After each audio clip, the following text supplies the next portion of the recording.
தெரியுதா? Live வரலீங்களே Mataji. Live வந்துட்டு இருக்கு. விஷ்ணு பிரபு வந்துட்டாங்களா? வந்துட்டாரு. ஹரே கிருஷ்ணா. நம்மளோட ஸ்ட்ரென்த் கம்மியாச்சு, என்னன்னு பாக்கணும். ராமமூர்த்தி பிரபு, அவர் என்ன? ராமமூர்த்தி பிரபு வரட்டும். பிரணத்தி பாட்டு எல்லாம் முடிச்சிட்டீங்களா? முடிச்சாச்சு மாதாஜி. ஓகே பிரபு, போஸ்ட் பண்ணுங்க மாதாஜி, போஸ்ட் பண்ணுங்க. அவங்க நேம் தொட்டீங்கன்னா நோ போஸ்ட் ஆயிடும். கை வசதிக்காக வாங்க, எல்லாம் கிளிக் பண்ணுங்க. கை வைத்து காட்டிருக்கேன். கை வசதிக்காப்ல எல்லாம் கிளிக் பண்ணுங்க, போஸ்ட்னு காமிக்கும். HOST இதா பிரபு அவங்க நேம் ஹேண்ட் ரைஸ் பண்ணிருக்காங்க, அவங்கள நேம் டச் பண்ணீங்கன்னா வந்துரும், போஸ்ட் ஆயிடும். போஸ்ட்னு காமிக்கும், அதை கிளிக் பண்ணீங்க. போஸ்ட்னு கிளிக் பண்ணீங்க.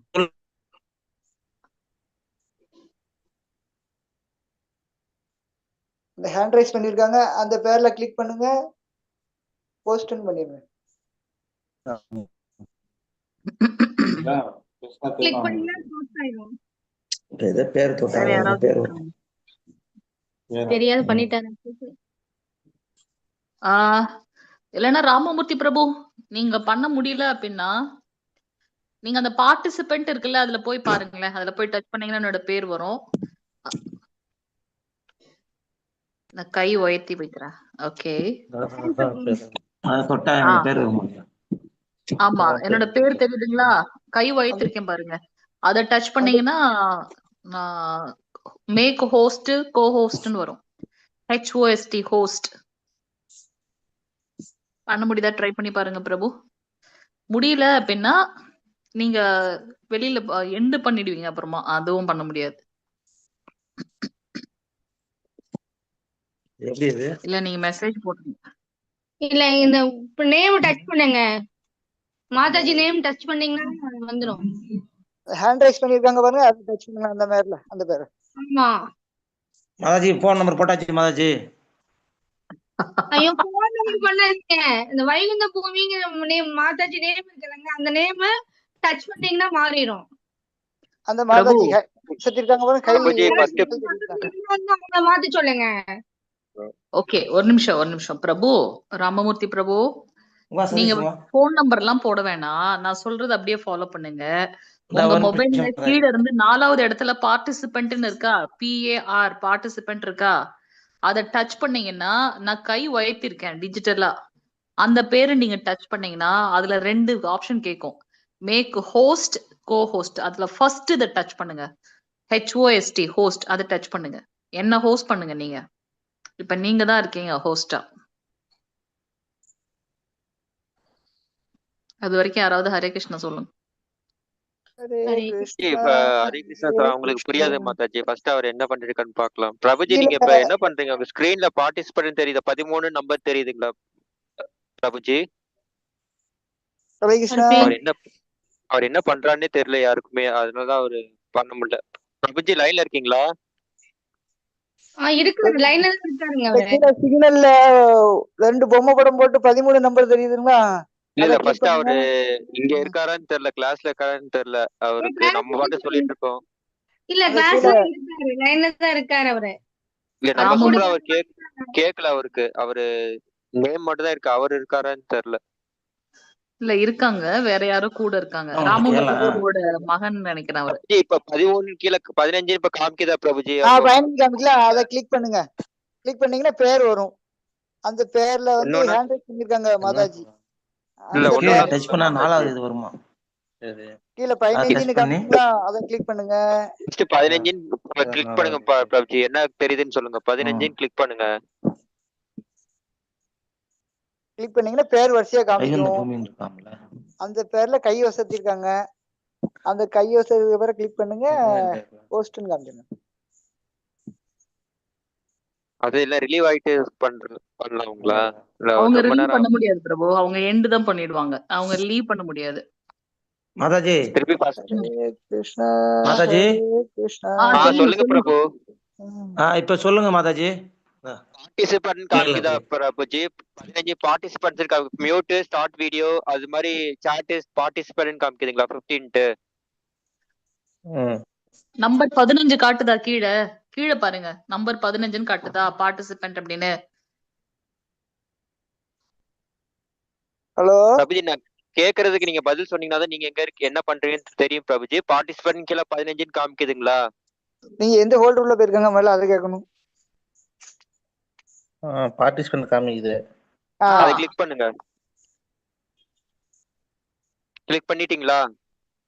கிளிக் பண்ணி அதுல கை காமிக்கிறாங்க பாத்தீங்களா? வைகுந்த பூமி டிடின்னு ஹேண்ட் ரைஸ் பண்ற மாதிரி காமிச்சிருக்காங்களா? கை தெரியுதுங்களா உங்களுக்கு? காமிக்குது. அதை கிளிக் பண்ணீங்கன்னா மேக் ஹோஸ்ட்னு காமிக்கும் ஃபர்ஸ்ட் ஆப்ஷன். அதை கிளிக் பண்ணுங்க. அதுல நேம் கிளிக் பண்ணீங்கனாலே மேக் ஹோஸ்ட்னு காமிக்கும்.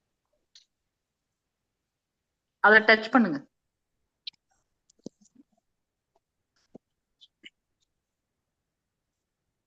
பண்ணிட்டீங்களா?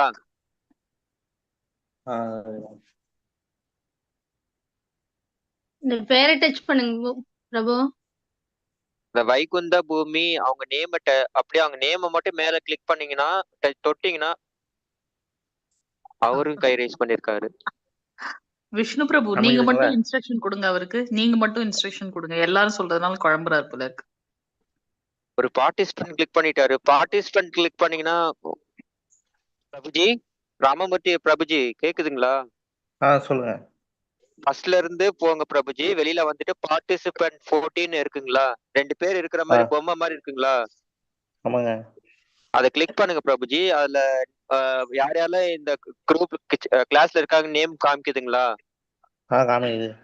அதுல TIM வைகுந்த பூமி டிடின்னு காமிக்குதுங்களா? கை ரைஸ் நீங்களும் இன்னொருத்தவங்களும் கை ரைஸ் பண்ணிருக்கீங்க பாத்தீங்களா?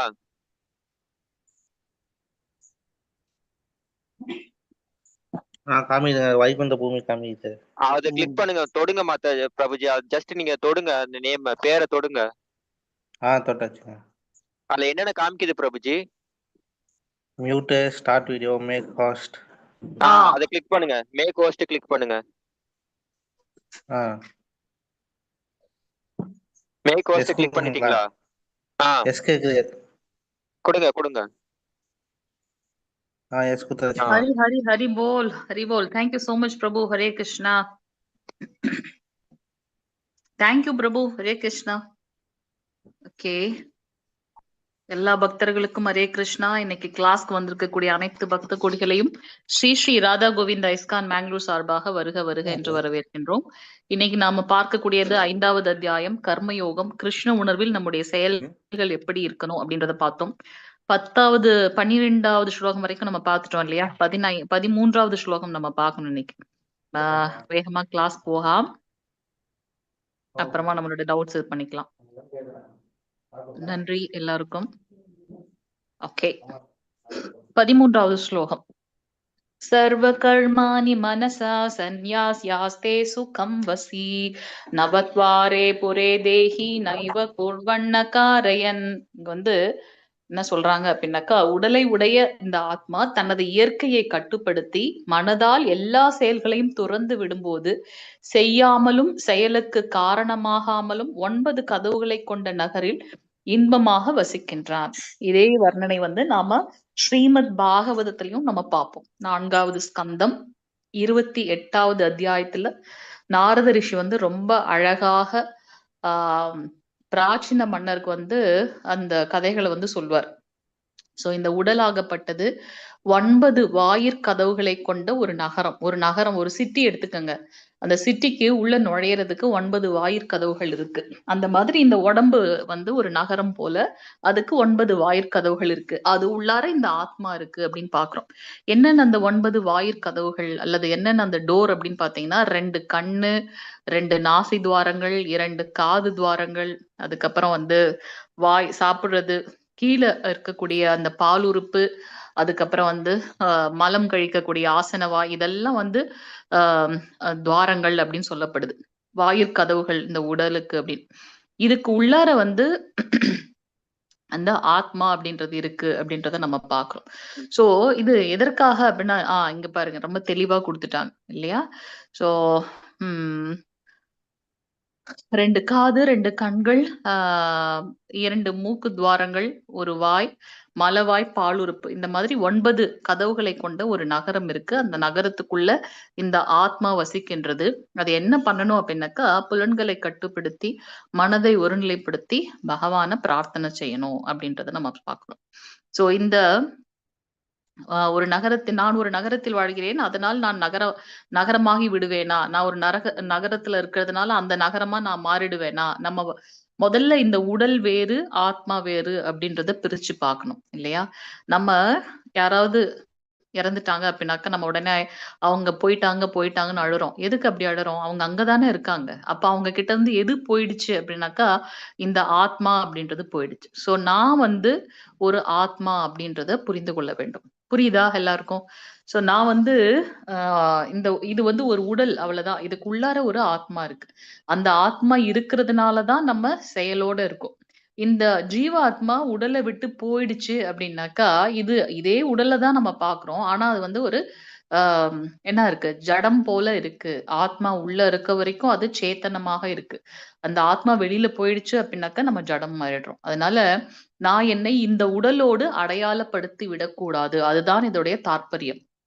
இந்த ஆத்மா என்பது பகவானுடைய ஒரு அங்கம். நம்ம யாரு? பகவானுடைய சேவகர்கள். அதை தவிர்த்து இந்த உடல் சார்ந்து நம்மள அடையாளப்படுத்த கூடாது. அதுதான் இங்க சொல்றாங்க. ஒரு நகரத்துல நான் இருக்கிறேன்றதுக்காக நான் அந்த நகரமாக சொல்லப்படுவேனா? இந்த ஆத்மா இந்த உடம்புன்ற நகரத்துக்குள்ள இருக்கிறதுனால இந்த உடம்புதான் நான் சொல்ல முடியுமா? அது அர்த்தமற்றது அப்படின்றத நம்ம இங்க பாக்குறோம். சோ ஆத்மாவோட பங்கு என்ன அப்படின்னாக்கா, இந்த உடல் செயல்திறன் மற்றும் செயலின் காரணம். இந்த உடல் என்ன மாதிரியான செயல்கள்ல ஈடுபடணும்ன்றத முடிவு பண்றது இந்த ஆத்மாவாகத்தான் இருக்கு. நற்செயல்கள், ஃபார் எக்ஸாம்பிள் நம்ம பாக்குறோம், மங்களார்த்தி எடுக்கணும், அதுக்கப்புறம் பாத்தீங்கன்னா 4 ரெகுலேட்டிவ் பிரின்சிபல்ஸ் ஃபாலோ பண்ணணும். இதெல்லாம் நாம செய்யும் போது நம்மளுடைய கடமைகளை பற்றின்றி செய்யணும். இதெல்லாம் செய்யும் போது அதுல பந்தப்படுறது கிடையாது. அதேபடி இந்த முக்குணங்களோட ஆணைப்படி நாம செயல்படுகின்றோம். எப்படி கரும்புன்னு எடுத்து அது இனிக்கதான் செய்யும். அது போல இந்த ஜட உலகம்னு வந்துட்டாலே நாம இந்த ஜட உலகத்தோட தன்மை, அதோட சுபாவம், அதோட இயற்கை என்ன அப்படின்னா இந்த 3 குணங்கள் அதனுடைய கலப்படமாக 81 விதமான குணங்களை ஒரு மனிதன் வெளிப்படுத்துகின்றான் அப்படின்றத நம்ம பாக்குறோம்.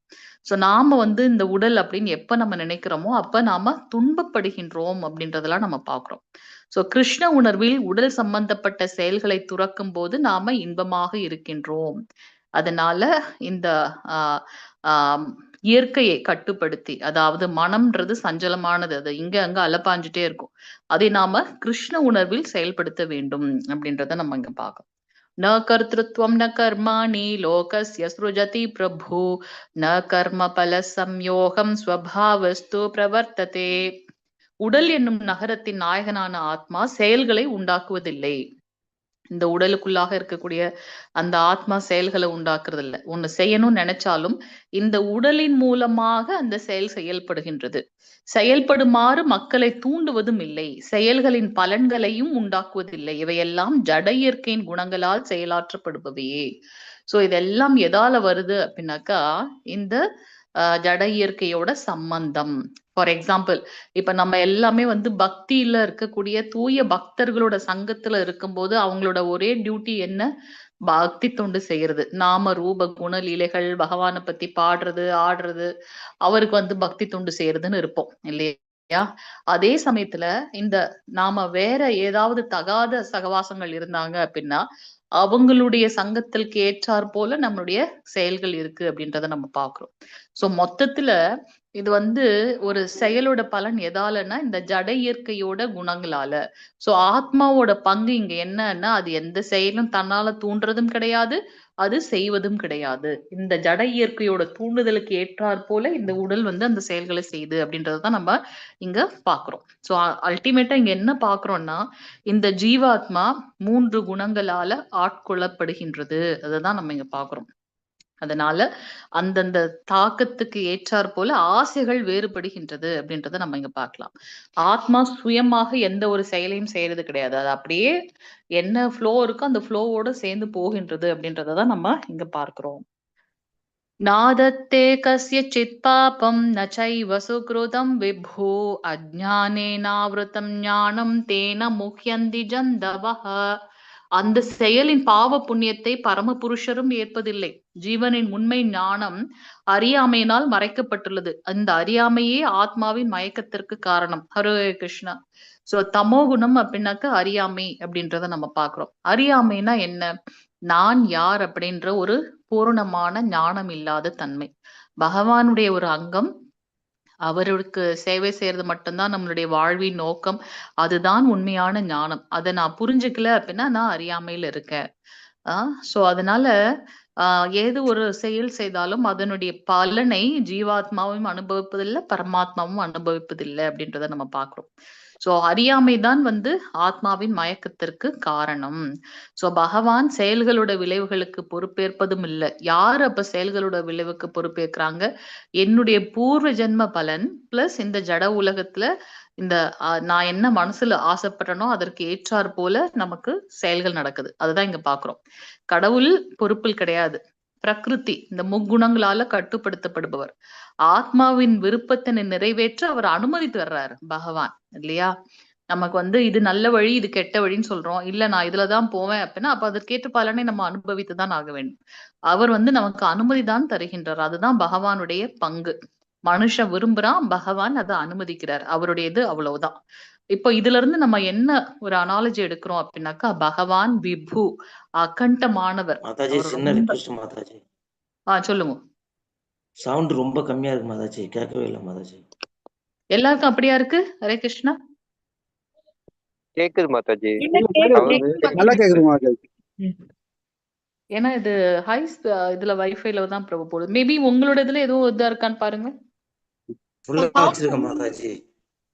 அப்படியா? ரிலீவ் ஆயிட்டு கூட மணி ஜாயின் பண்ணுங்க பிரபுஜி. ரிலீவ் ஆயிட்டு கூட ஜாயின் பண்ணி பாருங்க. நான் இன்னொரு தடவை கூட ட்ரை பண்ணி பார்த்தேன். ஏன் அவருக்கு அப்படி இருக்கு? இல்ல எங்க பாருங்க, என்னோட இதுவும் ஃபுல்லா தான் இருக்கு. நல்லா வருதுங்க மாதாஜி. அப்படிங்களா? ஓகே, பாருங்க பிரபு. மேபி உங்களோட இதுல ஏதாவது ப்ராப்ளமா இருக்குன்னு தெரியல, பாருங்க. ஆஃப் பண்ணிட்டு ஆன் பண்ணா சரியாயிரும். வேணும்னா நீங்க ஒரு தடவை வெளியில போய் இன்னொரு தடவை உள்ள ஜாயின் பண்ணி பாருங்க பிரபு. சரி கிருஷ்ணா. சில சமயம் அந்த கனெக்டிவிட்டி ப்ராப்ளத்தால அப்படி வரத்தான் செய்யும். ஓகே, நம்ம எதுல இருந்தோம் இப்ப? சோ பகவான் அகண்டமானவர், விபு.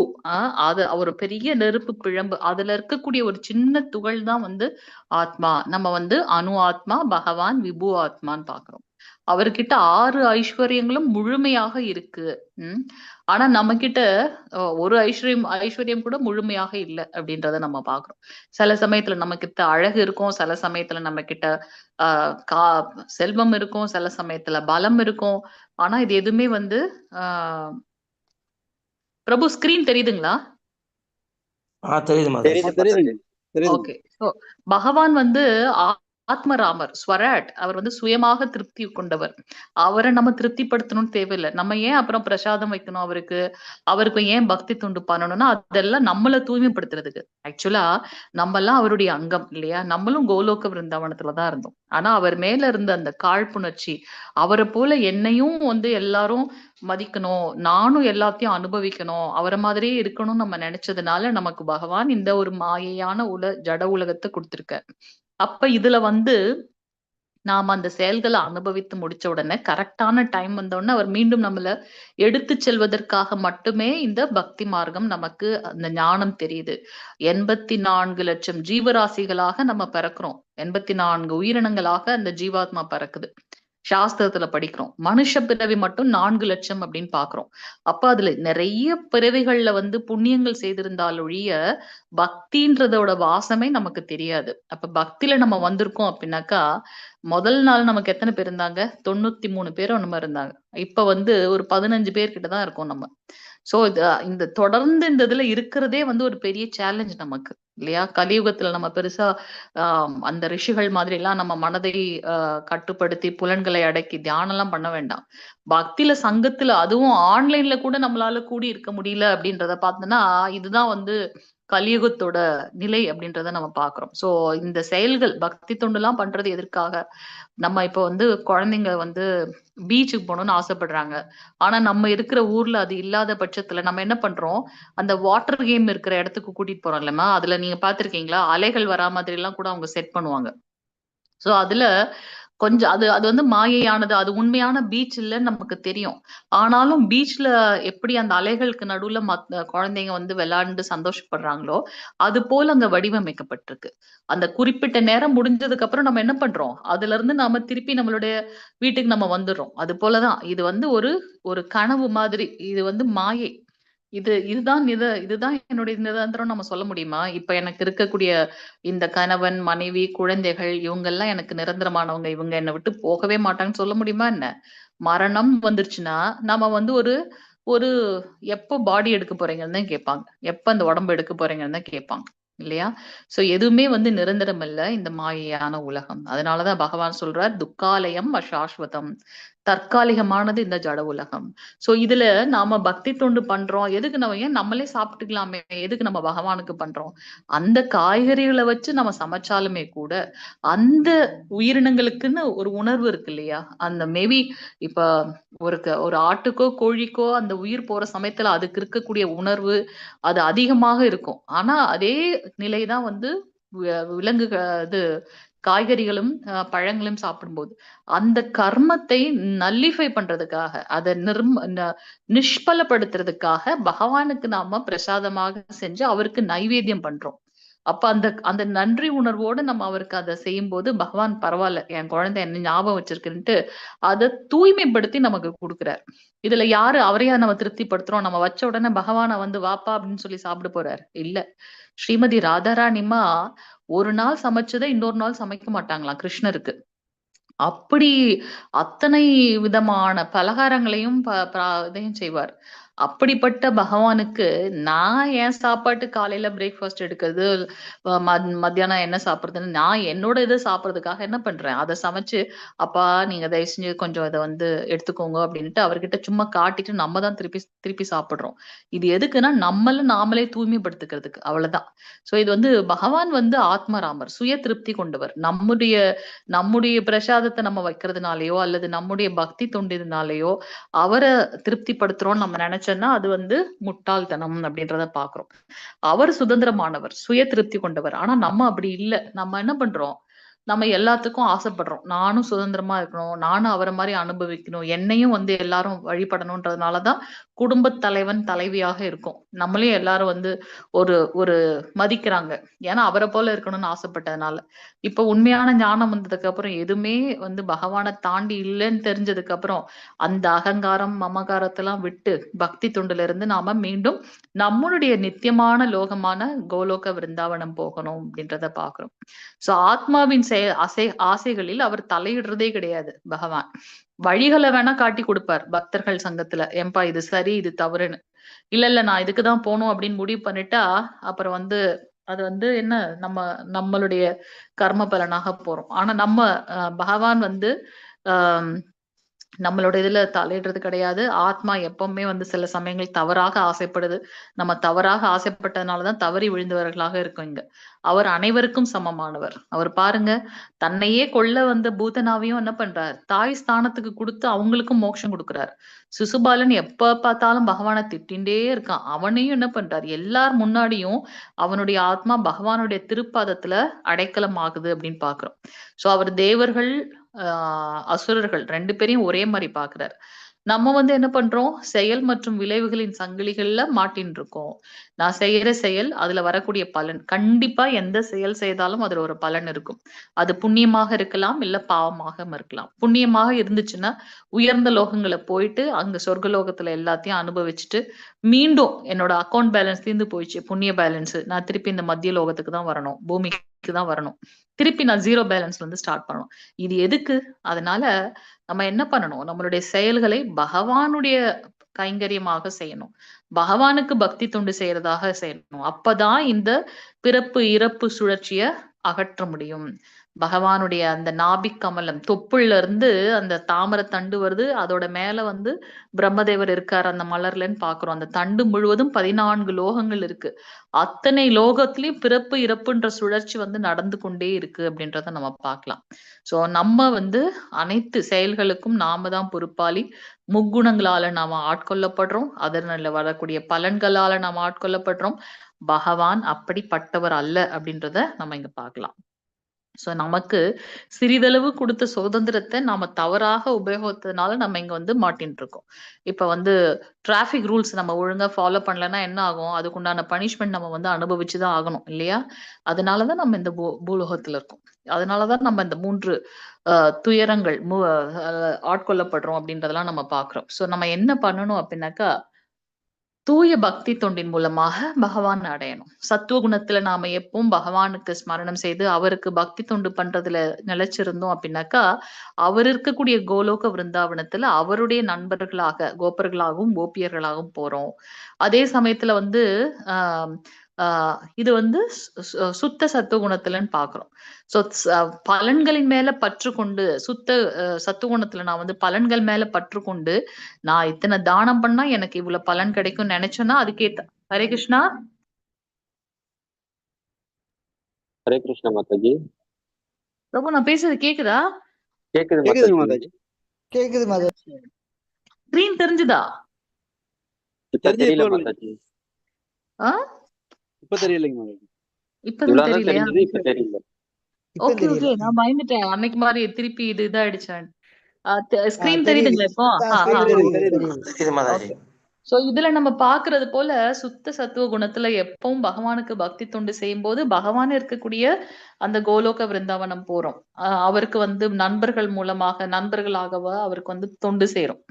நான் வந்து கர்ம பலன் மேல எதிர்பார்த்து இருந்தேன் அப்படின்னாக்கா, அந்த கர்மத்தின் பலனாக நான் நிறைய தானம் பண்ணியிருக்கேன்ப்பா, அப்போ நிறைய புண்ணியம் கிடைக்குது, அந்த புண்ணியத்தின் மூலமாக சொர்க்கலோகத்துக்கு போறேன், நான் அங்க போய் இன்பமா இருக்கிறேன். ஆனா அந்த இன்பத்தை அனுபவிச்ச பிறகும் மீண்டும் இந்த பூலோகம் தான் வரணும் இல்லையா?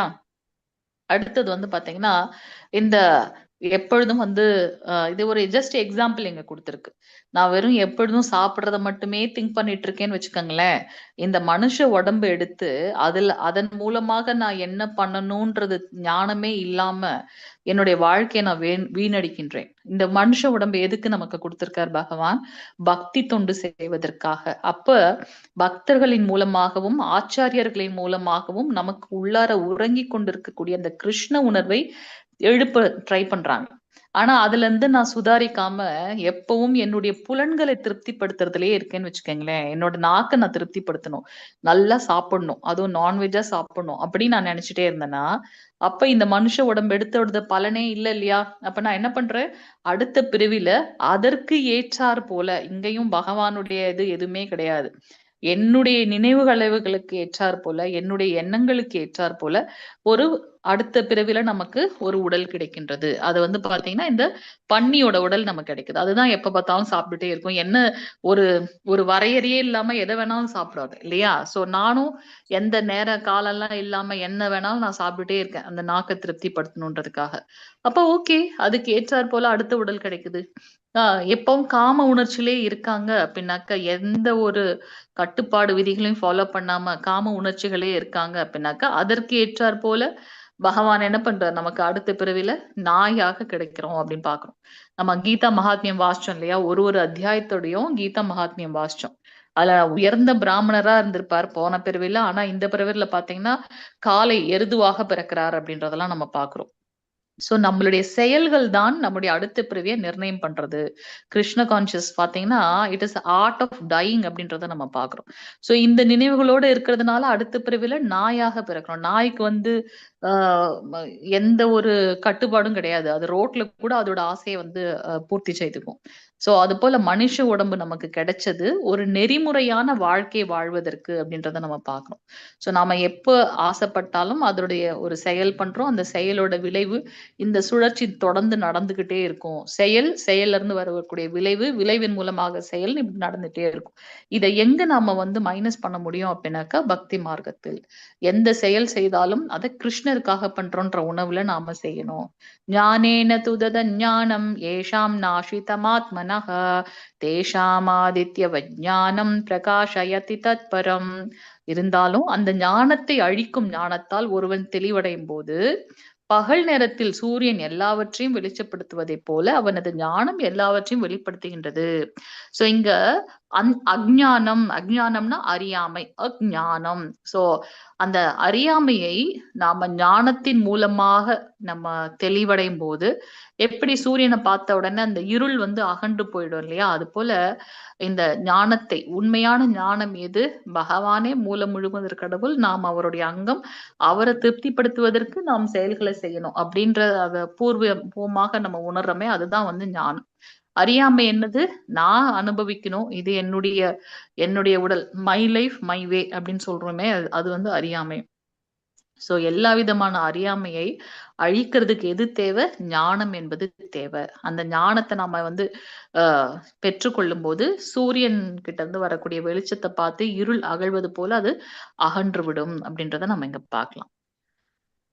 சோ இந்த ஞானம் எப்படி நமக்கு கிடைக்கணும் அப்படின்னா, அதிகாரப்பூர்வமான குரு சீட பரம்பரையில இருந்து வந்தவங்க கிட்ட ஞானம் பெற வேண்டும். ஏன்னா இப்ப எல்லாருமே நானும் குரு நானும் கடவுள்னு என்னென்னவோ சொல்லிட்டு இருக்காங்க. சோ அதனால சரியான மூலத்திலிருந்து நாம ஞானத்தை பெறணும். இப்ப நான் டெல்லி போகணும் அப்படின்னாக்கா, டெல்லி போறதுக்கு உண்டான மார்க்கம் எதுன்னு சரியா கடைபிடிச்சு நான் போகணும். அதுக்கு பதிலா நான் வேற ஏதாவது ஒரு ஃபிளைட்ல ஏறி போயிட்டேன் அப்படின்னாக்கா, எங்க போய் சேரணுமோ அங்க போக முடியாது. அதனால நம்ம என்ன பண்ணுவோம், அதுல கண்டுபிடிப்போம் எது போறது பெஸ்ட், என்னுடைய பேங்க் பேலன்ஸ் எவ்வளோ, அதுக்கு ஏத்த மாதிரிதான் என்னோட பினான்சியல், இதுக்கு ஏத்த மாதிரி நான் எந்த ரூட்டை தேர்ந்தெடுக்கணும்னு பாக்குறோம். அதுக்கப்புறம் அதுல எது சரியான ஏர்லைன்ஸே எடுத்தா கூட அதுல எது நம்பகமானது, எதுல ப்ராப்ளம் இல்லைன்னு பாக்குறோம். ஒரு சாதாரண பௌதிகமான விஷயத்துக்கே இப்படி பார்க்கும்போது நம்மளுடைய வாழ்நாள் முழுவதும் பக்தி மார்க்கத்துல இருக்கணும் போது அப்ப சரியான மூலத்தை நாம தேர்ந்தெடுத்து அவங்க மூலமாக ஞானத்தை பெற வேண்டும் அப்படின்றத நம்ம எடுத்துக்கொள்ள வேண்டும். அவங்க ஏன் அப்படி நம்ம அவங்கள தேர்ந்தெடுக்கிறோம்னா, அவங்க எல்லாம் பகவானுடைய பிரதிநிதி. காலையில நம்ம மங்களாரத்துல பாடுறோம் இல்லையா, சம்சாரதாவா நலலீத லோகா அப்படின்ட்டு. சோ நான் இப்ப நம்மளுடைய குருமார்கள் கண்ணாடி போல, நாம என்ன அவங்களுக்கு செய்யறோமோ அதை அப்படியே அவங்க பகவான் இடத்துல செய்வாங்க அப்படின்றத நம்ம பார்க்கிறோம். இந்த பக்தன் இதை பகவானுக்கு எடுத்து கொடுக்கிறார் அப்படின்னு. அதனாலதான் பகவான் தன்னை திருப்திப்படுத்துறதை காட்டிலும் பக்தனுக்கு யாரெல்லாம் தொண்டு பண்றாங்களோ அவங்கள வேகமாக ஈர்த்து கொள்கின்றார் அப்படின்றத நம்ம பார்க்கிறோம். பிரதிநிதிக்கு பகவானுக்கு அளிக்கப்படும் அனைத்து மரியாதையும் அளிக்கப்பட்டாலும் அவர் தன்னை ஒருபோதும் பகவான் என்று கூறிக்கொள்வதே இல்லை. இப்பெல்லாம் பாத்தீங்கன்னா ஆளாளுக்கு நான் தான் கடவுள், நானே ஈஸ்வரன் எல்லாம் சொல்லிட்டு இருக்காங்க இல்லையா. சோ அப்படி சொல்றவங்க கிட்ட போய் சொல்லணும், எங்க நீ சுண்டு விரல்ல கோவர்தனகிரி மலையை தூக்கி காட்டு பார்க்கலாம். அந்த 5 தலை காளிங்கன் மேல அவர் நடனம் ஆடினார். எத்தனை லீலைகளை ஸ்ரீ கிருஷ்ணர் தன்னுடைய பால்ய பருவத்துல செஞ்சிருக்க, அதுல ஒரு லீலையை கூட அவங்க எடுத்து பண்ண முடியாது. அதனால உயர்ந்த ஆன்மீக குரு எப்பவுமே நம்ம அவங்களுக்கு மரியாதை கொடுப்போம், பகவானுக்கு ஈக்குவலா அவர் மரியாதை வழிபாடு செய்வோம். ஆனா அவர் எப்பவுமே தான் பகவான் அப்படின்னு அவர் ரூபத்துமே நினைக்கிறது கிடையாது. எப்பவுமே அவர் என்னன்னு சொல்வார், நம்ம பகவானுடைய அங்கம், தாசானு தாசன், இதுதான் அவங்களுடைய நிலையாக இருக்கும் அப்படின்றத நம்ம இங்க பாக்குறோம். தத்புத்தயஸ்ததாத்மானஸ்தன்னிஷ்டாஸ்தத்பராயணாः கச்சந்திய புனராவృத்தம் ஞான நிர்தூத கல்மஷா. எப்போது ஒருவனது புத்தி, மனம், நம்பிக்கை, புகலிடம் என அனைத்தும் பரத்தில் நிலை நிறுத்தப்படுகின்றதோ அப்போது பூரண ஞானத்தினால் அவன் தனது கலங்கங்களிலிருந்து முற்றிலும் தூய்மை அடைந்து விடுதலை பாதையில் நேராக முன்னேறுகின்றான். சோ நம்மளுடைய அனைத்து நமக்கு ஃபர்ஸ்ட் பாத்தீங்கன்னா 8 நிலைகள், இன்னும் அதிகமான நிலைகள் பாக்குறோம். அந்த 9 நிலைகள்ல பக்தியோட படிக்கட்டுகள் ஆரம்பமாகுது. அது முதல்ல எது அப்படின்னாக்கா ஸ்ரத்தானா நம்பிக்கை. பகவான் ஸ்ரீ கிருஷ்ணர் மூல முழுமுதற் கடவுள் அப்படின்னு நான் நம்பிக்கை வச்சு, அடுத்து பாத்தீங்கன்னா ஸ்ரத்தா, சாது சங்கா, பக்தர்களோட சங்கத்துல இருந்து பக்தி பிராக்டிஸ் பண்றோம். அந்த மாதிரி ஒரு நிலையை அடைஞ்சு கடைசியாக பிரேமை, கிருஷ்ண பிரேமையை அடைகின்றோம் பாக்குறோம். சோ இங்க நம்ம புத்தி, மனசு, நம்பிக்கை எல்லாத்தையும் பகவான் சரணாகதி எல்லாத்தையும் அவர்ல நிலைநிறுத்தும் போது அப்போ நாம பூரணமான ஞானத்தை அடைகின்றோம். அதுதான் உண்மையான ஞானம். அப்ப நம்ம கிட்ட இருக்கக்கூடிய கலங்கங்கள் எல்லாம் நம்மளை விட்டு போயிடுது. நம்ம பாக்குறோம் இல்லையா, எத்தனாவது பிறவி நம்ம இப்ப எடுத்திருக்கோம்னு தெரியாது. அத்தனை பிறவிலும் நம்ம அறிந்தோ அறியாமலோ நிறைய தவறுகள் செய்திருப்போம். அந்த கலங்கங்கள்ல இருந்து தான் நமக்கு எப்ப விடுதலை கிடைக்கும் அப்படின்னாக்கா, நம்மளுடைய அனைத்தையும் பகவானுக்காக அர்ப்பணம் செய்யும் போது நம்ம கலங்கங்கள்ல இருந்து விடுதலை அடைந்து நேராக பகவானை சென்றடைகின்றோம் அப்படின்றத நம்ம பாக்குறோம். சோ திவ்யமான பரத்துவம் பகவான் ஸ்ரீ கிருஷ்ணரே அனைத்தும் அப்படின்னு நாம நினைக்கும் போது எப்படி நம்ம பண்ணோம்? புத்தி, மனசு, நம்பிக்கை, அவரிடம் சரணாகதி அப்ப நிலைநிறுத்து பண்ணும்போது நாம என்ன பண்றோம்? தூய்மை அடைந்து விடுதலை பாதையில் முன்னேறுகின்றோம் அப்படின்னு பாக்குறோம். வித்யா வினய சம்பன்னே பிராஹ்மணே கவி ஹஸ்தினி சுனி சைவ ஸ்வபாகேச்ச பண்டிதா சமதர்ஷினா. சோ இங்க நம்ம பாக்குறோம் அடக்கமுள்ள பண்டிதர்கள், கற்றறிந்த ஞானிகள். அவங்க எல்லாம் என்ன பண்றாங்க?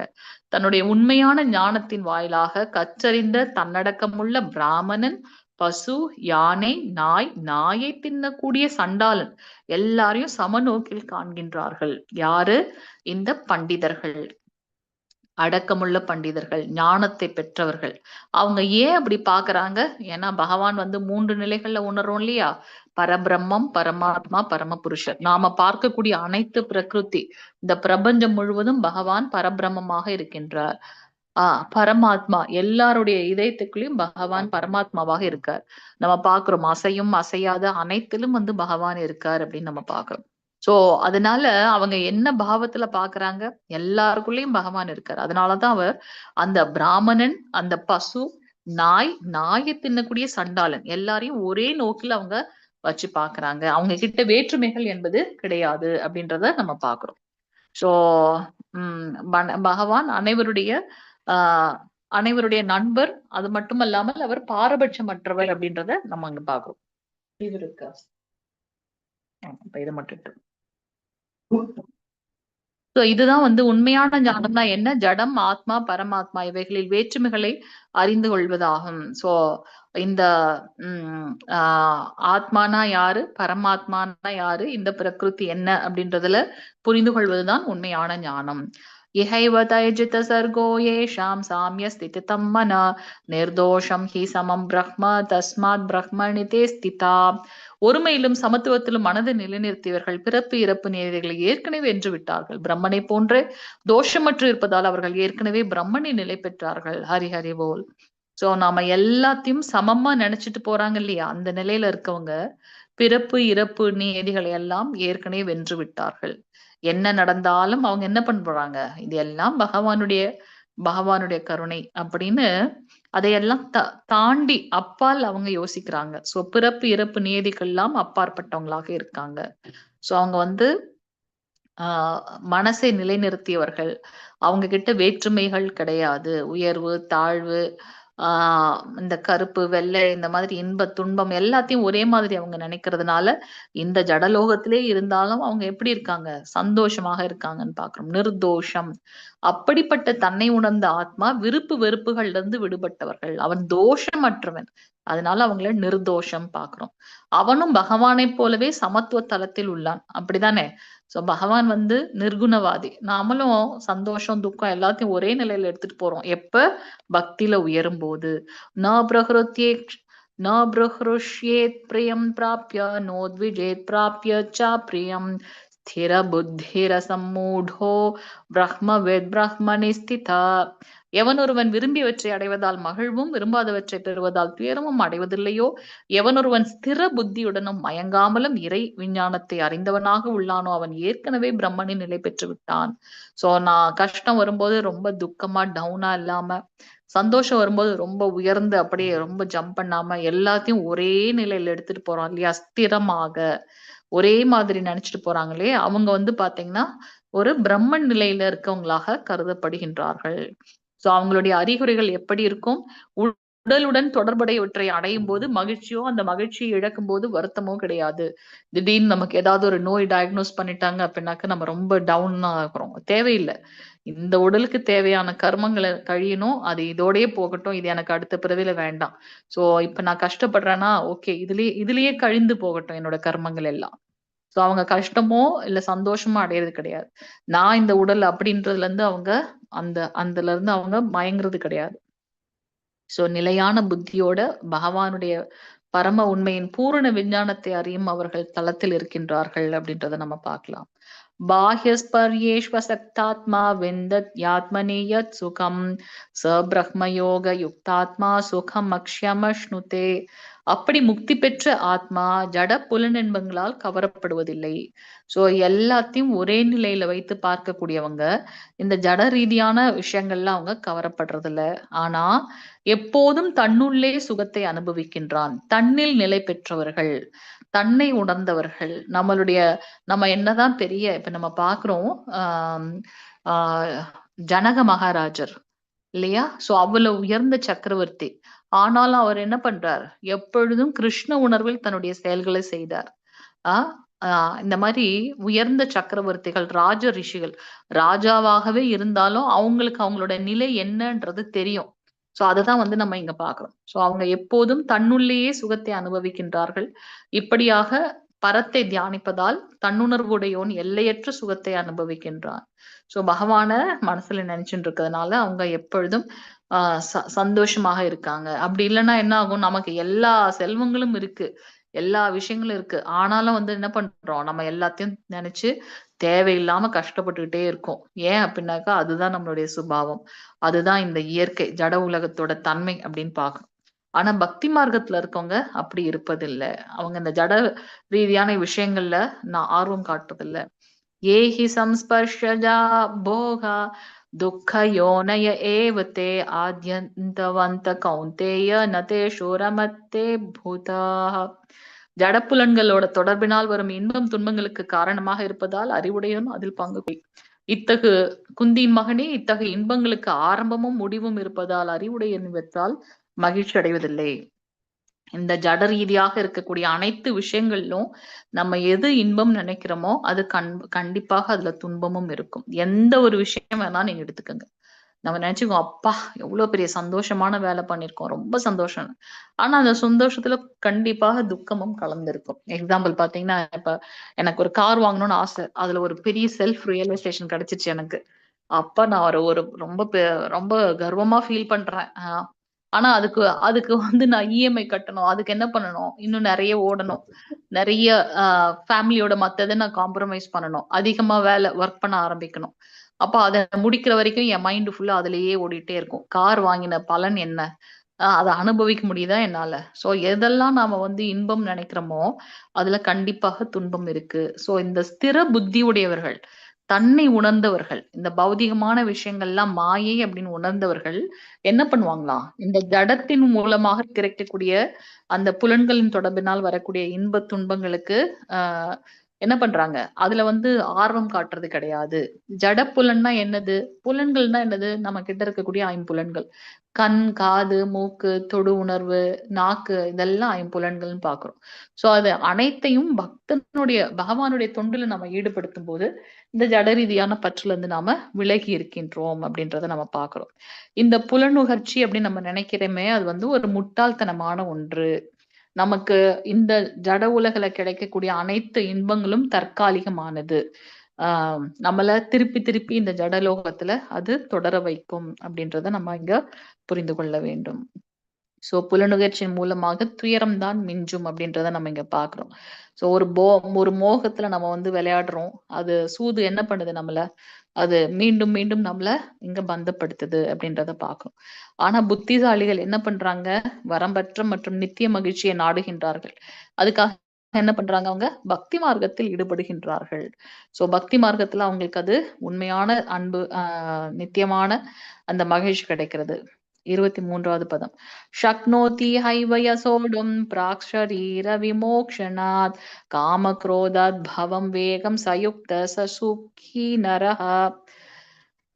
ஒருவனால் தனது தற்போதைய உடலை நீக்கும் முன்பு ஜடப்புலன்களின் முந்துதல்களை பொறுத்து கொள்ளவும் காமத்தையும் கோபத்தையும் கட்டுப்படுத்த முடிந்தால் அவன் நன்கு நிலை பெற்றவன். இந்த உலகிலேயே அவன் மகிழ்ச்சியுடன் இருப்பான்.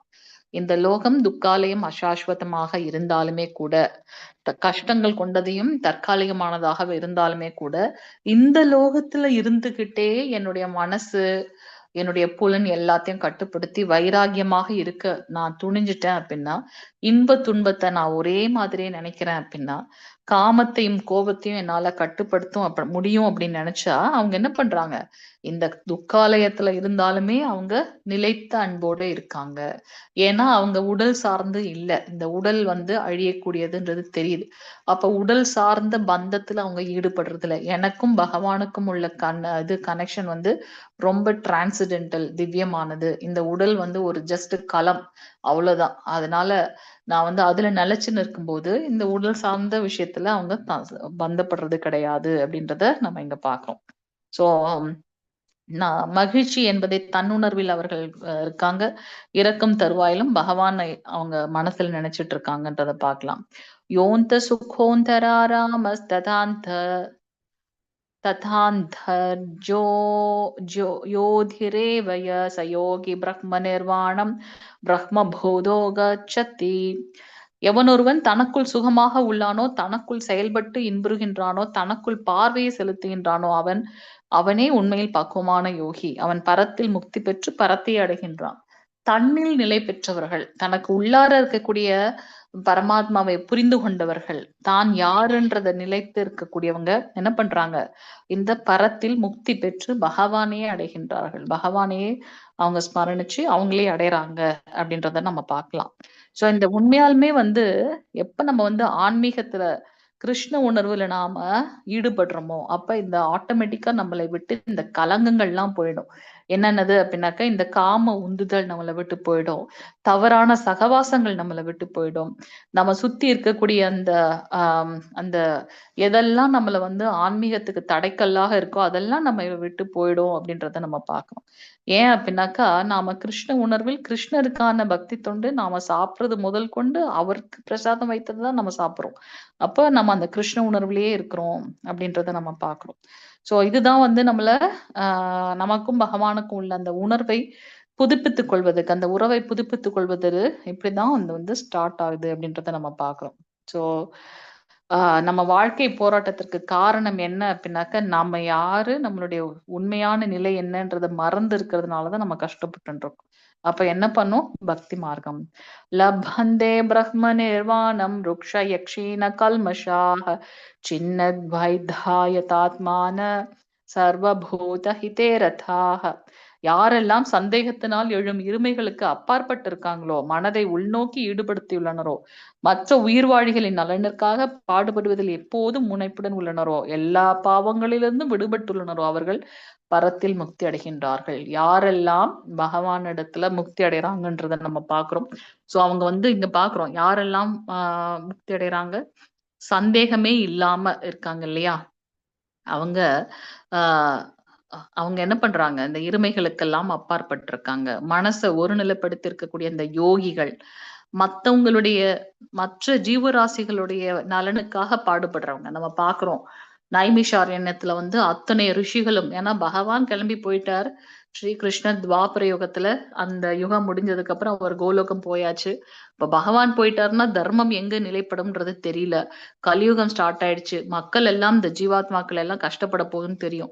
அப்ப அவங்க என்ன பண்றாங்க, நைமிஷாரன்ற அந்த இடத்துல நிறைய ஆயிரக்கணக்கான வருடங்களாக அவங்க யக்ஞம் வளர்த்துக்கிட்டே இருக்காங்க. அந்த யக்ஞம் வளர்த்ததோட பலன் அங்க இருக்க மரங்கள் கருப்பாயிடுச்சு, அந்த ரிஷிகள் எல்லாம் கருப்பாயிட்டாங்க. ஆனா அது கலியுகத்தோட பலன் எப்படி இருக்கும்ன்றது அவங்களுக்கு தெரியவே இல்லை. அப்பதான் வந்து பாத்தீங்கன்னா சூத்த கோஸ்வாமி கிட்ட வந்து அவங்க கேக்குறாங்க, நம்ம வந்து இந்த கலியுகத்துல இருக்கக்கூடியவங்க என்னெல்லாம் செய்யணும், அது இந்த கலியுகம் ரொம்ப இரும்பு யுகமாச்சு, நிறைய கொடூரங்கள் நடக்க போதே, அப்போ வந்து அவங்கள இந்த கஷ்டத்துல இருந்து வெளிப்படுத்த என்ன பண்ணணும். சோ வைணவர்கள் வந்து பரதுக்க துக்கி, எல்லா ஜீவராசிகள் மேலும் ரொம்ப கருணையோட இருக்கக்கூடியவங்க. சோ அததான் நம்ம இங்க பாக்குறோம். மற்ற உயிர்வாழிகளோட நலனுக்காக யாரெல்லாம் பாடுபடுறாங்களோ, அவங்களுக்காக எப்போதும் முனைப்போடு இருக்காங்களோ, எல்லா பாவங்கள்ல இருந்து விடுபட்டு இருக்காங்க இல்லையா, அவங்க பகவானிடத்தில் முக்தி பெற்றவர்கள். சோ அங்க வந்து யாரெல்லாம் பகவானை அடைய முடியும்ன்றதை நம்ம பார்க்கிறோம். கிருஷ்ண உணர்வில் முழுமையாக நம்பிக்கை கொண்டவர்கள், எப்போதும் பக்தி தொண்டையே எண்ணிக்கொண்டிருப்பவர்கள், மனித குலத்தினிடையே கிருஷ்ண உணர்வை புதுப்பிப்பதற்காக பிரச்சாரம் செய்வதில் ஈடுபட்டுள்ளவர்கள். அதனாலதான் நமக்கு வந்து பிரபுபாதர் ஆச்சார் பிரச்சார், நமக்கு கீதை நம்மளுடைய வேதங்கள்ல சொன்னது போல நம்ம செயல்களை செய்து காட்டணும், அதே சமயத்துல பிரச்சாரம் செய்யணும், எல்லாரையும் செய்ய வைக்கணும். அதுதான் சொல்ற. இந்த மாதிரி கட்டுப்பாடு விதிகளை ஃபாலோ பண்றவங்க இவங்க எல்லாம் பரத்தில் முக்தி அடைவது நிச்சயம். காம குரோத வியுக்தானாம் யதீனாம் யதசேதசாம் அபிதோ பிரம்ம நிர்வாணம் வர்த்ததே விதிதாத்மனாம். யாரெல்லாம் கோபத்திலிருந்து எல்லா பௌதிக ஆசைகளிலிருந்தும் விடுபட்டு இருக்காங்களோ, தன்னுணர்வு தன்னொழுக்கம் நிறைந்து பக்குவத்தை அடைவதற்காக தொடர்ந்து முயற்சி செய்யறாங்களோ, அவங்க கூடிய விரைவில் பரத்தில் முக்தி அடைவது நிச்சயம். இந்த தொடர்ந்து ஸ்லோகங்கள்ல பாக்குறோம் யாரெல்லாம் முக்தி அடையதுக்கு தகுதியானவர்கள் அப்படின்னு பாக்குறோம். கோபம், காமம், அதுதான் பேராசை, கோபம், பயம், இதெல்லாம் வந்து நரகத்தோட வாயிற்கதவுகள் அப்படின்னு பாக்குறோம். சோ கோபத்துல இருந்தும் எல்லா பௌதிக ஆசைகள்ல இருந்தும் நாம விடுபட்டு இருக்கோம். அப்ப தன்னுள் நிலை பெற்று பக்குவத்தை அடையறாங்களே அவங்க வந்து கூடிய விரைவில் பகவானை அடைவார்கள். சோ கோபத்துல இருந்து விடுபடணும், பௌதிக ஆசைகள்ல இருந்து விடுபடணும், பக்குவத்தை அடைவதற்காக தொடர்ந்து முயற்சி செய்யணும், தன்னுணர்வு பெறுவதனால பக்தி தொண்டுல நிலை பெற்றோம், தன்னொழுக்கத்தை ஃபாலோ பண்ணணும். அப்பதான் வந்து முக்தி அடைய முடியும். அதனாலதான் பிரபுபாதர் நமக்கு ரொம்ப எளிமையாக 4 ஒழுக்க நெறிமுறை விதிகளை கொடுத்திருக்காரு, அதை ஃபாலோ பண்ண சொல்லி. சோ பக்குவத்தை முயற்சி செய்வது கூட அவரை திருப்திப்படுத்துகின்றது அப்படின்றத நம்ம இங்க பார்க்கலாம்.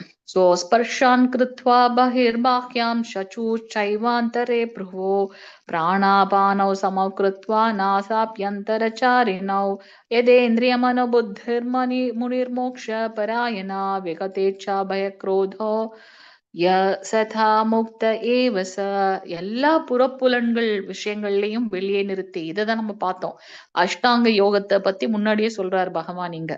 அவங்க எப்படி இருப்பாங்க, அந்த அந்த மனசை ஒருநிலைப்படுத்துறதுனால இந்த பௌதீகமான லோகத்துல இருக்கக்கூடிய விஷயங்கள் எல்லாம் வெளியில நிறுத்திடுறாங்க. இப்ப நம்ம சாண்டிங் பண்ணணும்னு உட்காந்தோம்னா அப்பதான் காலையில இருந்து சாயந்தரம் வரைக்கும் என்னென்னலாம் நடந்துச்சோ அதெல்லாம் மனசுல ஓடும்.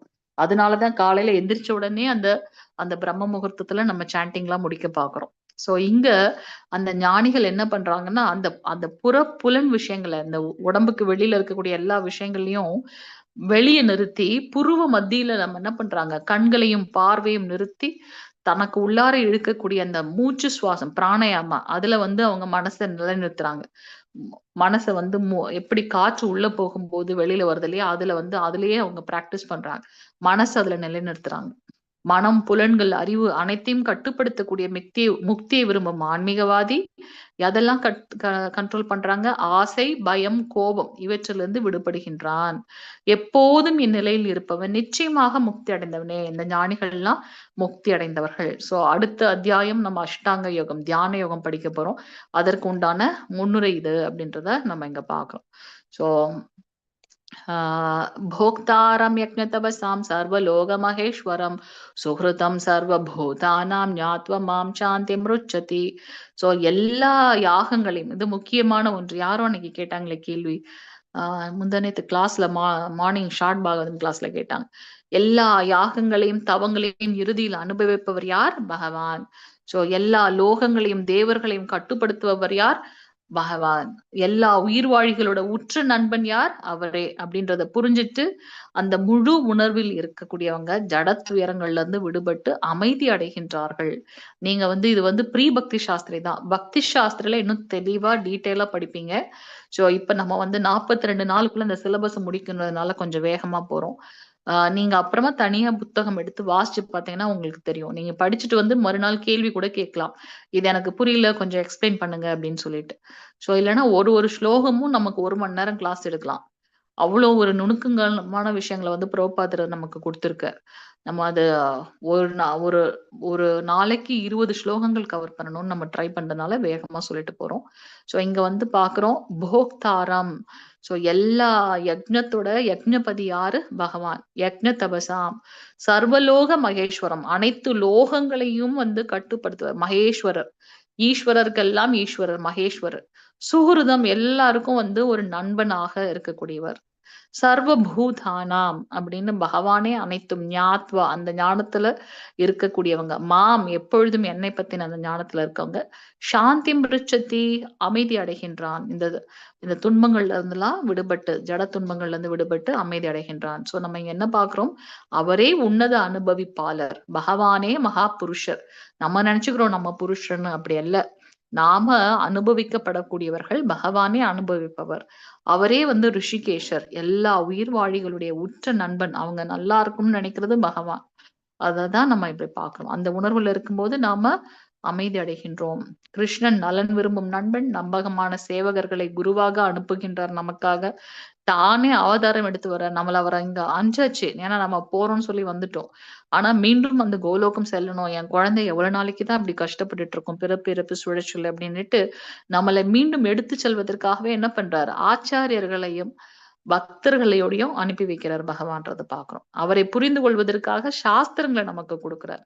இது மட்டும் இல்லாம எப்படி பக்தி தொண்டு செய்யணும்ன்றதை தானே வாழ்ந்து காட்டுகின்றார். சோ பகவான் சொல்லிட்டார், சர்வ தர்மான் பரித்தியஜ்ய மாமேகம் சரணம் விரஜ. உனக்குன்னு எந்த தர்மமும் வச்சுக்க வேண்டாம், எல்லாத்தையும் விட்டுட்டு என்னிடத்தில் மட்டுமே சரணடைவாயாக அப்படின்னு சொல்லி முடிச்சிட்டார் பகவத்கீதையை. அவர் முடிச்சதுக்கு அப்புறம் சரணடை சொல்லிட்டார். ஆனா அந்த சரணாகதி எப்படி பண்ணணும்ன்றதுக்காக அவரே கருணையோட ஒரு அவதாரம் பண்றார். அவர் தான் சைத்தன்ய மகாபிரபுவோட அவதாரம். எப்படி நாம அவரிடத்துல சரணாகதி பண்ணணும், ஒரு பக்தனாக இருக்கணும்ன்றத அவரே காட்டி கொடுக்கிறார். சோ அவர் என்ன பண்றார்? அனைவரோட நலன் விரும்பி நமக்காக ஆச்சாரியர்களை அனுப்புறார். எதுக்கு? நம்ம இந்த பௌதிக பற்றுல இருந்து வெளியில வரணும்னு. அது மட்டும் அல்லாம அவரே அவதாரம் வேற எடுத்து வருகின்றார். சாஸ்திரங்களை நமக்கு கொடுக்கிறார். பக்தனாக அவதாரம் எடுத்து நம்ம பக்தி எப்படி பண்ணணும்ன்றத நமக்கு சொல்றார். விதமாக 5வது அத்தியாயம் கர்மயோகம் கிருஷ்ண உணர்வில் அப்படின்றது முடியுது. இதுல நம்ம பார்த்தோம்னா தாமரை இலையில நீர் போல எப்படி நம்ம கடமையை செய்யணும், ஆனா அந்த கடமையோட பலனை எதிர்பார்க்க கூடாது. புலன்களை கட்டுப்படுத்தி அதுக்குதான் நமக்கு 4 ரெகுலேட்டிவ் பிரின்சிபிள்ஸ் அதை கொடுத்திருக்கார். என்னென்ன 4 ரெகுலேட்டிவ் பிரின்சிபிள் சொல்லுங்க. இன்னும் ஒரு நிமிஷம் முடிச்சிடலாம். இருக்கீங்களா லைன்ல? ஹரே கிருஷ்ணா. இருக்க மாதாஜி. மது அருந்தக்கூடாது, தகாத உறவு கொள்ளக்கூடாது, மாமிசம் உண்ணக்கூடாது, சூதாட்டம் இருக்கக்கூடாது மாதாஜி. அவ்வளவுதான். மது, மாது, சூது இருக்கக்கூடாது, அது போல தகாத பாலுறவு இருக்கக்கூடாது அப்படின்றத நம்ம பாக்குறோம். அடுத்து செயலாற்றும் ஒரு செயலை செய்யறதுக்கு யாரா தேவைப்படுறாங்க? அந்த செயலை பண்றதுக்கு இந்த உடல் ஜீவாத்மா ஆசைப்படுது, அதை சாங்ஷன் பண்றது பரமாத்மா அப்படின்றத நம்ம பாக்குறோம். எல்லாரையும் சமமாக பார்க்கக்கூடிய தன்மை எனக்கு எப்ப வரும்? எப்ப நம்ம பக்தியில நிலைத்து நிற்கின்றோமோ அப்ப அந்த நிலை வருகின்றது. பகவான அவங்க பரபிரம்மம் பரமாத்மாவாக நினைக்கிறாங்க. எல்லாருக்குள்ளேயும் பகவான் இருக்குதுன்னு நினைக்கிறாங்க. அவங்க ஸ்திர பிரஜர்கள், உயர்ந்த தெய்வீக தன்மையில இருக்கக்கூடியவங்க. அது போல அஷ்டாங்க யோகத்தை பத்தி அந்த 2 ஸ்லோகங்கள்ல 27, 28ல சொல்லியிருக்காரு. என்ன, யார் அந்த ஸ்திரமாக இருக்கக்கூடியவங்க என்ன பண்ணுவாங்க? இந்த உடல் சார்ந்த விஷயங்களை வெளியில நிறுத்திட்டு புருவ மத்திக்கு நுனியில மத்தியில தன்னுடைய மனச புலன்களை கட்டுப்படுத்தி அதுல நிலைச்சு இருக்காங்க அப்படின்றத நம்ம பாக்குறோம். சோ அதை பத்தி தான் நம்மளுடைய அடுத்த அத்தியாயம் ஸ்டார்ட் ஆகுது. சோ நம்ம அமைதியான வாழணும் அப்படின்னா அமைதிக்கான வழி என்ன? 29வது பதம் போக்தாராம் யக்ஞ தபசாம். சோ அனைத்து யக்ஞங்களோட தளபதி யாரு? யக்ஞபதி யாரு? பகவான் ஸ்ரீகிருஷ்ணர். அவருடைய அவதாரமாக விஷ்ணுவை நம்ம பாக்குறோம்ன்றலாம் பாக்குறோம். சோ அதனால அவர் தான் எல்லாத்தையும் அனுபவிப்பாளர். நாம அவருடைய அங்கம். அவரே அனைவரின் நலன் விரும்பின்றதை நான் எப்ப உணர்றேனோ அப்ப எனக்கு இந்த உடல் சார்ந்த உலகாத விஷயங்கள்ல இருந்து நான் விடுபடுறேன். அதுவே என்னுடைய அமைதிக்கு காரணமாக அமைகின்றது அப்படின்றத நம்ம பாக்குறோம். வாஞ்ச கல்பதருப்யஸ்ய கிருபா சிந்துப்யேவச்ச பதிதானாம் பாவனேப்யோ வைஷ்ணவேப்யோ நமோ நமः. अनंत कोटि वैष्णव वृंद की जय. नामाचार्य श्रील हरिदास ठाकुर की जय. जगत गुरु श्रील प्रभुपाद की जय. नित्य गौरव प्रेमानंदे. हरि हरि बोल. ஹரே கிருஷ்ணா. சோ எல்லாருக்கும் ஒரு வேண்டுகோள் கூட. ஐ திங்க் நான் குரூப்ல நம்ம குரூப்ல ஒரு மெசேஜ் போட்டிருக்கேன் இல்லையா? நான் அதை மறந்துட்டேன். மெயினா அதை தான் சொல்லணும்னு நினைச்சேன், அதை மறந்துட்டேன். சோ அதை எல்லாரும் டேட்டா ஃபில் பண்ணுங்க. அதாவது நான் திருப்பி சாட் பாக்ஸ்லயும் போடுறேன். இதுல பாத்தீங்கன்னா நம்மளோட பேசிக் இன்ஃபர்மேஷன் இது எதுக்குன்னா, நம்மளுடைய பேரு, என்ன பண்றாங்க, சோ நமக்கு ஒரு இன்ஃபர்மேஷன் கிடைக்கும். நமக்கு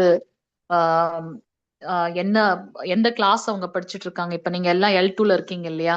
சோ அந்த L2 சொல்லலாம், உங்களுடைய அட்ரஸ், உங்களோட கான்டாக்ட் நம்பரு, அந்த இன்ஃபர்மேஷன்லாம் கேட்கும். நீங்க பக்தியில என்ன நிலையில இருக்கீங்க, இதெல்லாம் கேட்கும்.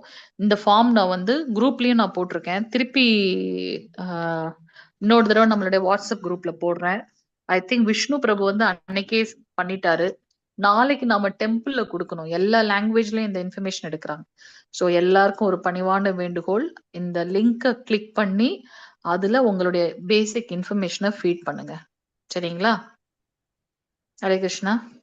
ஓகேங்க மாதாஜி. எல்லாரும் நீங்க பண்ணிருப்பீங்க இல்லையா? இல்லைங்க மாதாஜி, இப்ப விஷ்ணு பிரபு அனுப்பி விட்டாரு அதுல. சரி, இந்த இன்ஃபர்மேஷன் ஃபில் பண்ணுங்க. இது எதுக்குன்னா ஜஸ்ட் ஏன்னா மத்த லாங்குவேஜ்லயும் வந்து எத்தனை பேர் இந்த ஆன்லைன் மூலமாக நமக்கு வந்து கிளாஸ் போயிட்டு இருக்கு அப்படின்றத தெரிஞ்சுக்கிறதுக்காக தான். சரிங்களா? எத்தனை பேர் மங்களாரத்தி அட்டன் பண்ணீங்க இன்னைக்கு காலையில?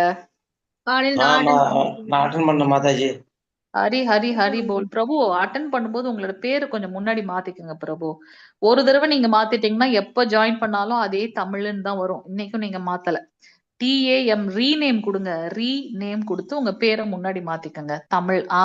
ஹரி ஹரி போல். அவ்வளவுதான் பிரபு.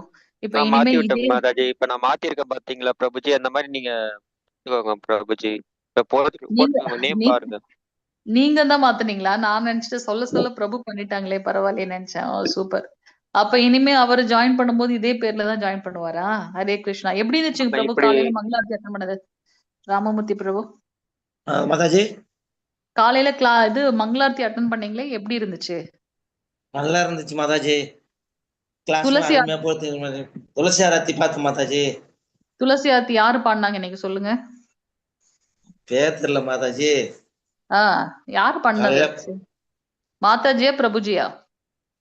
பிரபுஜி பண்ணாங்க. பிரபுஜி ஆர்த்தி பண்ணார். பாட்டு யார் பண்ணது? மாதாஜி. மாதாஜி பண்ணாங்க. மாதாஜி ஒரு குழந்தை மாதாஜி. இன்னைக்கு ஒரு குழந்தை வந்து அழகா பாடினாங்க. துளசி ஆர்த்தி. துளசி ஆர்த்தி குழந்தை மாதாஜி. ஹரி ஹரி போல், ஹரி போல். சோ எல்லாருமே ட்ரை பண்ணுங்க. நம்ம ட்ரை பண்ணோம்னா பகவான் அதுக்கு உண்டான இது பண்ணுவார். நம்ம ஒரு அடி எடுத்து வச்சா போதும், மத்ததெல்லாம் அவர் நமக்கு கிளியர் பண்ணி கொடுத்துருவார்.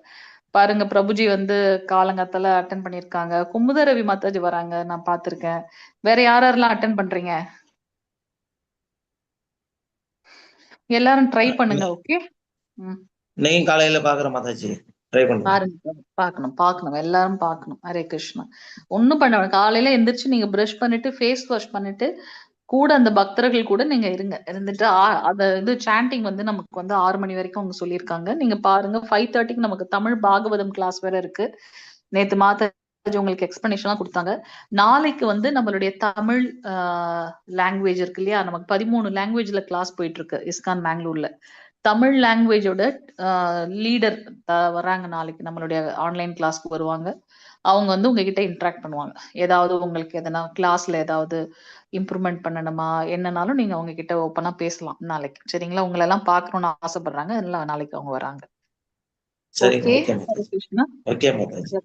ஓகே, ஹரே கிருஷ்ணா. மீனாட்சி மாதாஜி உங்களோட நம்பர் என்டர் பண்றீங்களா? மீனாட்சி மாதாஜி புதுசா என்டர் ஆயிருக்காங்க. அவங்களோட நம்பர் என்டர் பண்ற மாட்டிக்கிறாங்க இல்லைங்களா? அவங்களோட நம்பர் மட்டும் என்டர் பண்ண சொல்லுங்க மாதாஜி. மீனாட்சி மாதாஜி மொபைல் நம்பர் கொடுக்குறீங்களா மாதாஜி? மீனாட்சி மாதாஜி, மீனாட்சி மாதாஜி, மீனாட்சி மாதாஜி, ஹரே கிருஷ்ணா. ஓகே, அவங்களே போயிட்டாங்களா பிரபு? நேம் இருக்கு, இந்த மாதிரி தான் அவங்களோட இருக்காங்க. பட் ஆனா ரெஸ்பான்ஸ் இல்ல அவங்க ஸ்டைல்ல இருந்து மாதாஜி. சரி, ஓகே மாதாஜி, பாத்துக்கலாம். நாளைக்கு பார்க்கலாம். சரிங்களா? ஓகே, எல்லாருக்கும் ஹரே கிருஷ்ணா. நாளைக்கு பார்க்கலாம். ஹரே கிருஷ்ணா. ஹரே கிருஷ்ணா மாதாஜி. ஹரே கிருஷ்ணா பிரபு. ஹரே கிருஷ்ணா. நான் வைண்ட் அப் பண்றேன்.